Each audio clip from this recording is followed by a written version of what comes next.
Paragliding को लेके गत दिनों एक जो रेगुलेटरी कमेटी है एरो स्पोर्ट्स रूल्स 2022 की, उसकी बैठक का आयोजन किया गया था।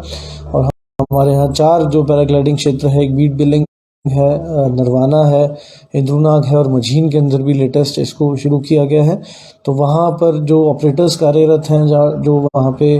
जो पायलट्स हैं, उनकी एसोसिएशन के जो लोग हैं, उनके साथ एक मल्टी स्टेक होल्डर बैठक की गई थी और उसमें उनके विचारों को भी जाना गया था। और बहुत ही अच्छी बातें, सकारात्मक बातें उस बैठक से निकल करके आई हैं, जिसके अंदर एक तो हमारी जो टेक ऑफ साइट है बीट में, उसकी जो व्यवस्था है उसको और अच्छे तरीके से करने के लिए, सुव्यवस्थित करने के लिए जो भी कदम या जो भी डिमांड्स एसोसिएशन की तरफ से आई हैं, उनके ऊपर जो कार्य है वो किया जाएगा। और साथ साथ और भी अनेक डिसीजन उन बैठक के अंदर हुए हैं, जिससे मैं मानता हूं कि हमारी जो पैराग्लाइडिंग का यहाँ पे एक बीट बिलिंग को वर्ल्ड क्लास साइट कहा जाता है, और बाकी साइट्स भी अभी इस समय बडिंग है, उनके अंदर भी इसका जो एक अच्छा इम्पैक्ट जाएगा, एक अच्छा उनके अंदर इम्प्रूवमेंट देखने को मिलेगी। और मैं इस बैठक से जो है काफ़ी ज़्यादा जो बाकी स्टेक होल्डर्स हैं, चाहे वो सरकारी क्षेत्र में हो चाहे वो गैर सरकारी क्षेत्र में हो, उनके विचारों को लिया गया है और उनके ऊपर उचित निर्देश जो संबंधित विभाग है उनको भी दिए गए हैं। देखिए, गगल एयरपोर्ट की जो विस्तारीकरण है, उसमें माननीय मुख्यमंत्री महोदय के निर्देश बिल्कुल क्लियर है कि इसमें जो एक्सपेंशन का कार्य होना है, उसको उसकी गति को कहीं भी रुकने नहीं देना है। और जो जो अपना इसके अंदर स्टेप्स हैं, स्टेजेस हैं एक्विजिशन के लिए, उनको एज़ पर लॉ जो है उनको कंप्लीट करके जल्दी से जल्दी इसका जो विस्तारीकरण है उसके ऊपर जो कदम है वो बढ़ाने हैं। तो इसमें जो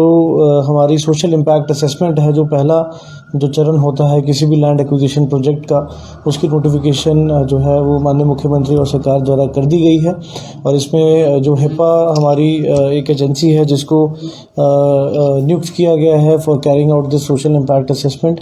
उस एजेंसी ने भी अपना जो कार्य है अपनी टीम के माध्यम से उसको शुरू कर दिया है और फील्ड पे भी इसका जो कार्य है वो शुरू हो गया है। और इसमें जो हालांकि नोटिफिकेशन के अंदर 6 महीने का समय लिखा गया है कि सोशल इम्पैक्ट असेसमेंट के लिए दिए जाते हैं, परंतु हम लोग प्रयासरत हैं कि जल्दी से जल्दी ये सोशल इम्पैक्ट असेसमेंट जो है उसको करवाकर जो निर्णय है वो वापस स्टेट गवर्नमेंट के लिए भेजा जाए रिपोर्ट बनाकर। और यदि एक्विजिशन की जानी है तो उसके लिए भी जो तैयारी है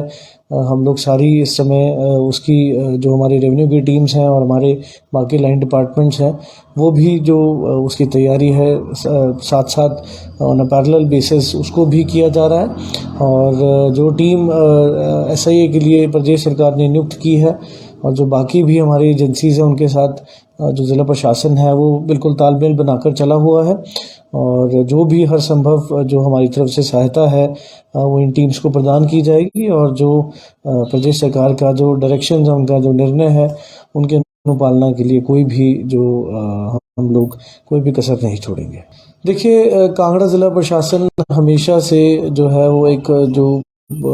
हमारी एक ऑस्टेरिटी मेजर है, एक कागज़ों की जो बचत है, साथ ही साथ उसका एक एनवायरमेंटल कॉस्ट भी है, उसके प्रति हमेशा सचेत रहा है। और बहुत सी ऐसी हमने एप्लीकेशंस भी पास में की हैं जिससे कागज़ के जो बचत है उसको सुनिश्चित किया जा सके। ई ऑफिस लागू करने वाले जो ज़िले हैं उनमें आगे हमेशा कांगड़ा रहा है, और जो कुछ ज़िले जिसके अंदर ई ऑफिस लागू है उनमें से ज़िला कांगड़ा एक है।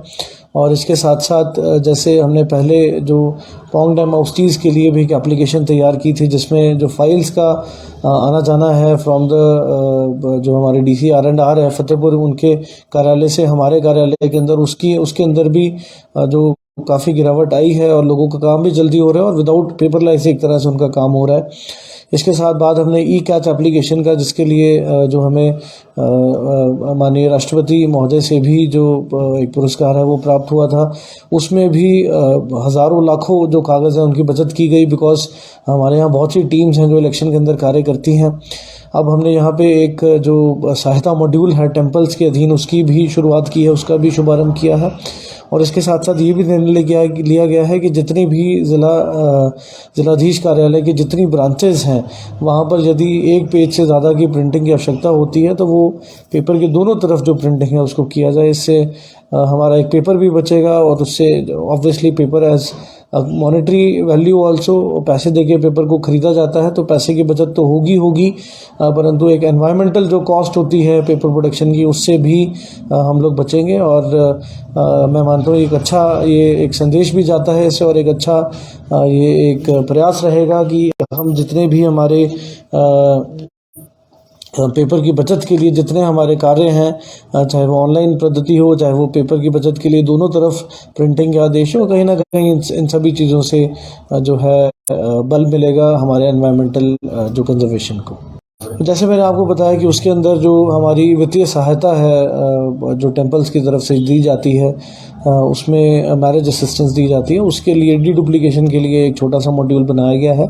इससे भी जो काफ़ी जो हमारे प्रोसेसेस हैं वो री इंजीनियर होंगे और ऑनलाइन किए जाएंगे ताकि कागज़ की जो बचत है वो की जा सके। देखिए पैराग्लाइडिंग